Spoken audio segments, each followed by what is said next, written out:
2025 தொடக்கத்தில் தமிழக அரசாங்கம் எல்லா மாவட்டத்திலையும் நிறைய கலைஞர்களை கூப்பிட்டு ஒரு போட்டி ஏற்பாடு பண்ணியிருந்தாங்க.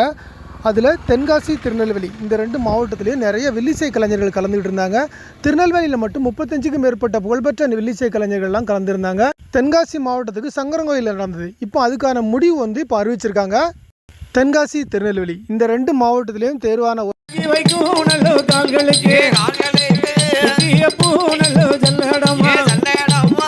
நம்ம மைனர் ராஜா வில்லிசை குழு அதில் தேர்வாயிருக்குது.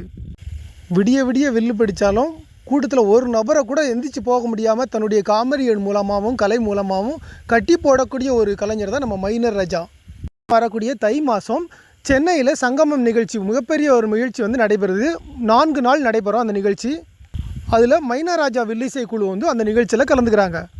இது ஒரு மகிழ்ச்சியான விஷயம் உங்களுக்கு நான் தெரியப்படுத்துகிறேன். உங்களுக்கு தெரியும், நம்மளோட சேனலில் அவங்க மைனர் ராஜா வில்லிசை குழுவோட நிகழ்ச்சி நிறைய நம்ம ஒளிபரப்பிக்கிட்டு இருக்கோம். வில்லுப்பாட்டில் தனக்குன்னு ஒரு பாணியை ஏற்படுத்திக்கிட்டு அதன்படி அவங்க வில்லு படிச்சுக்கிட்டு இருக்காங்க. அவங்க வில்லு படிக்கக்கூடிய அழகே தனி. கூடிய விரைவில் அவங்க கலைஞர்களுக்கான மிகப்பெரிய அவார்டான கலைமாமணி அவார்டை வாங்கணும்னு சொல்லி நம்ம யாழி டிவியோட சப்ஸ்கிரைபர் சார்பாக அவங்க டீமை வாழ்த்துவோம்.